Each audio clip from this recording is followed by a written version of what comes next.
बालिका उच्च माध्यमिक आदर्श विद्या मंदिर आदर्श नगर मालपुरा की ऑनलाइन कक्षाओं में आप सभी विद्यार्थियों का हार्दिक अभिनंदन। मैं गोविंद शर्मा। आज हम अलंकार विषय की कक्षा पढ़ने जा रहे हैं। अलंकारों में हमने जो है यमक अलंकार पिछली कक्षा में पढ़ा। आज हम यमक के भेद पढ़ेंगे। यमक के कौन कौन से भेद होते हैं? यमक अलंकार, चूंकि मैंने आपको पूर्व में बताया था कि जहाँ शब्दों की आवृत्ति बार बार हो और हर बार अर्थ अलग अलग आए, वो यमक अलंकार होता है। यमक के दो भेद होते हैं। एक होता है जिसको कहा जाता है अभंग। अभंग जो है ये अभंग वास्तविक यमक अलंकार भी कहलाता है। दूसरा अलंकार होता है जिसको कहते हैं सबंग। ऐसे ही विद्यार्थियों ध्यान रखिएगा कि श्लेष में भी अभंग श्लेष और सबंग श्लेष दो श्लेष होते हैं और यमक में भी सबंग और अभंग दो यमक अलंकार होते हैं। अब मैं यदि बात करूं अभंग की, तो भंग का मतलब होता है तोड़ना, नष्ट कर देना।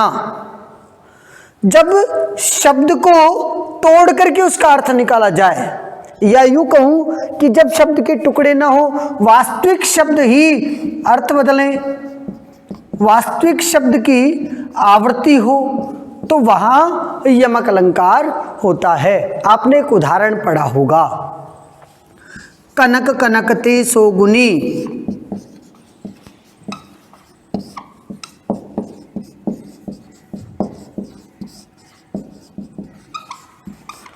कनक कनकते सौगुनी मादकता अधिकाय।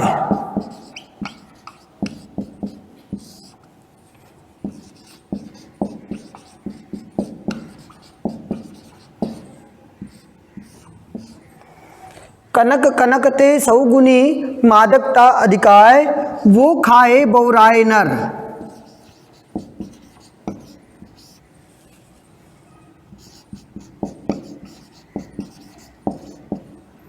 बोराए नर,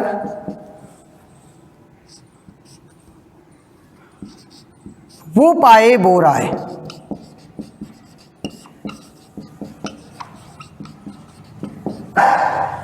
देखिए यहां कनक और कनक दो शब्द हैं। शब्दावृत्ति हुई है, शब्द एक से अधिक बार आया है।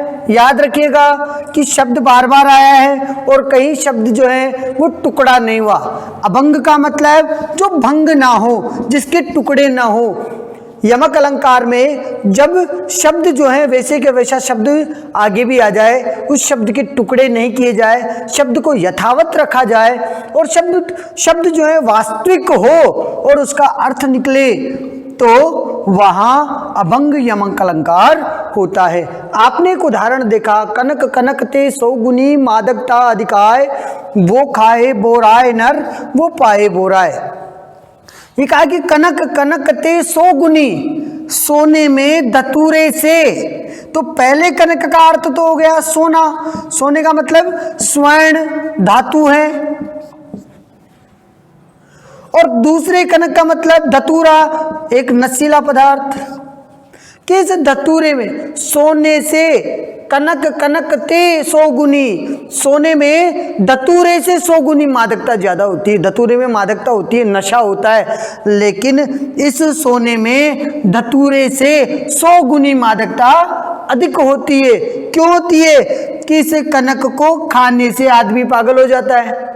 इस धतूरे को तो खाने से पागल होता है, जबकि इस स्वर्ण को तो पाने मात्र से ही यदि किसी को मिल गया, इसमें ही वो बोरा जाता है। तो यहाँ शब्द के टुकड़े नहीं है, शाब्दिक जो है भंगिमा इसमें नहीं दिख रही है, शब्द जो है अलग नहीं हो रहा है, शब्द यथावत है, इसलिए इसमें अभंग यमक अलंकार का प्रयोग किया गया।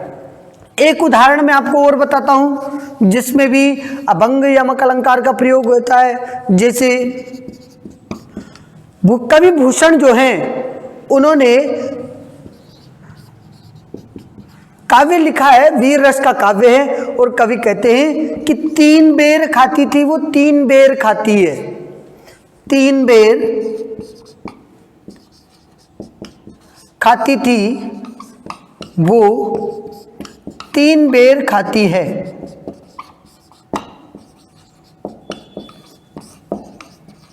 कवि भूषण की ये कविता है और कवि भूषण ने वीर शिवाजी का वीरोचित भाव जो है उन्होंने अपने काव्य में लिखा है।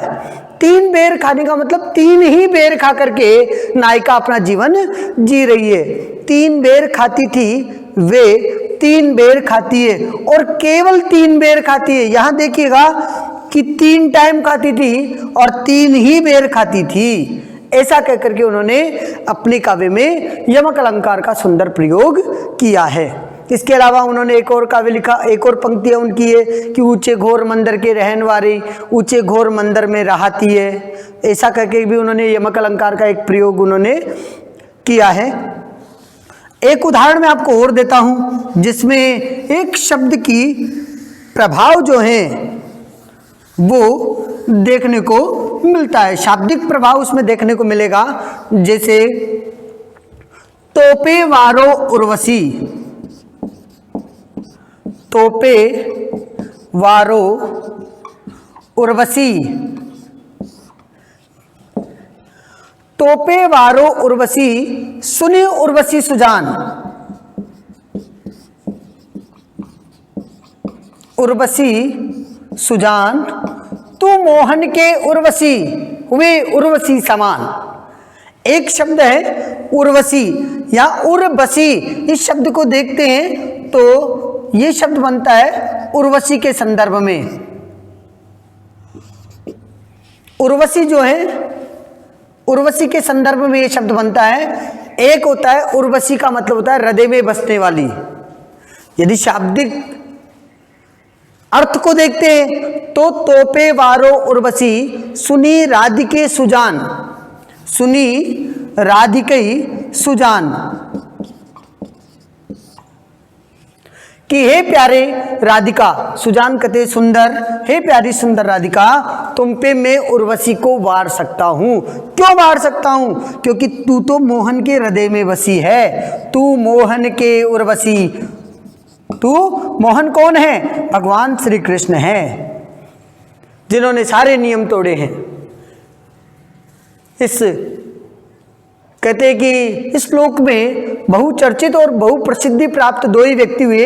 एक राम हुए जिन्होंने जो है नियम के साथ अपने जीवन को जिया, जिन्हें मर्यादित जीवन जिया, इसलिए उन्हें मर्यादा पुरुषोत्तम कहा। दूसरे कृष्ण हुए हैं जिन्होंने मर्यादाओं का निर्वाह न करके वास्तविकता में लोगों को मर्यादाएं सिखाई, ऐसे कृष्ण हुए। तो उन्होंने कहा तू मोहन के उर्वशी हुए उर्वशी समान, तुम तो मोहन के हृदय में वसी हो, हवे उर्वशी समान।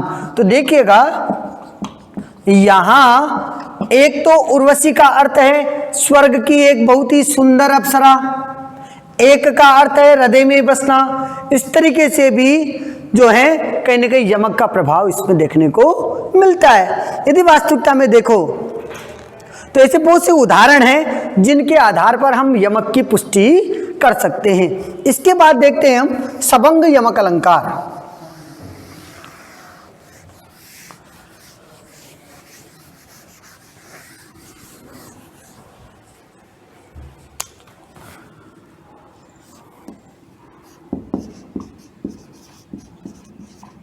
सबंग शब्द जो है वो 2 शब्दों से मिलकर के बना है।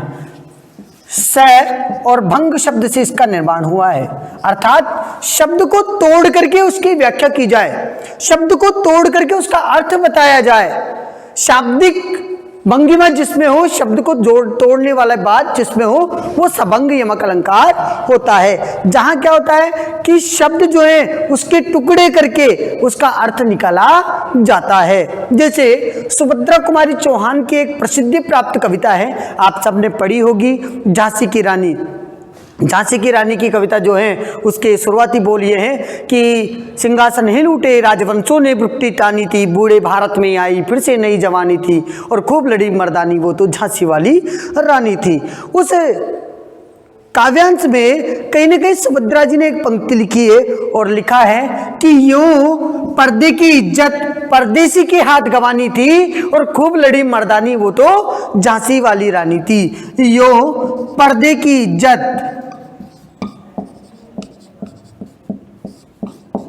यूं पर्दे की इज्जत परदेसी के हाथ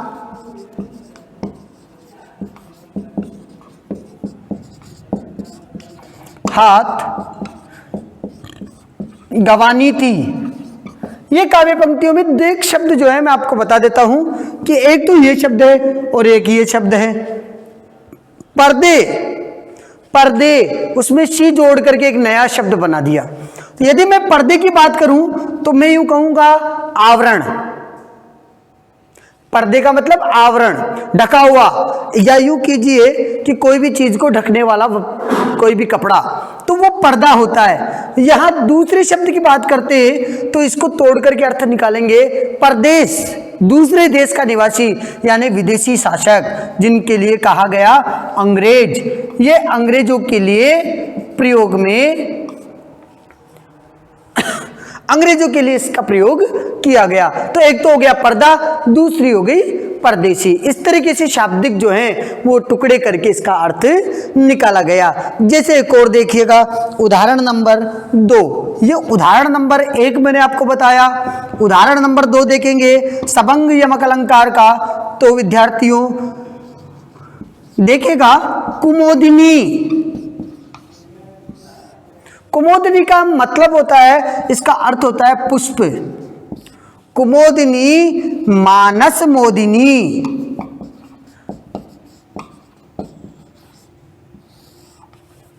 कुमोदिनी मानस मोदिनी। यहां कुमोदिनी में से कु को हटा करके मोदिनी शब्द मैंने लिखा। मोदिनी का मतलब होता है सुंदर। मोदिनी का मतलब क्या होता है? सुंदर।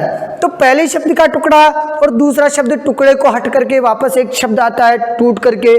तो इस तरीके से कुमोदिनी मानस मोदिनी कही, इस तरीके से वो शब्द व्याख्यातित होता है और इस तरीके से सबंग श्लेष अलंकार का प्रयोग किया जाता है।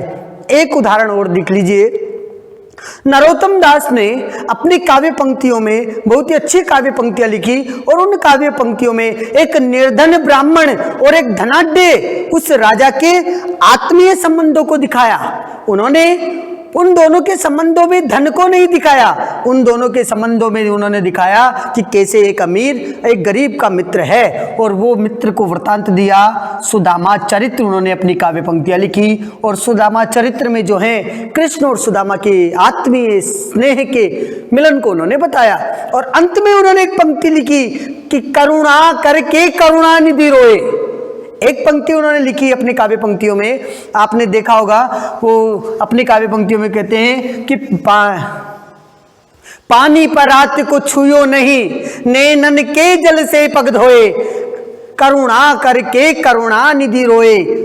पहला शब्द आया करुणा। करुणा का मतलब दया, दया का भाव।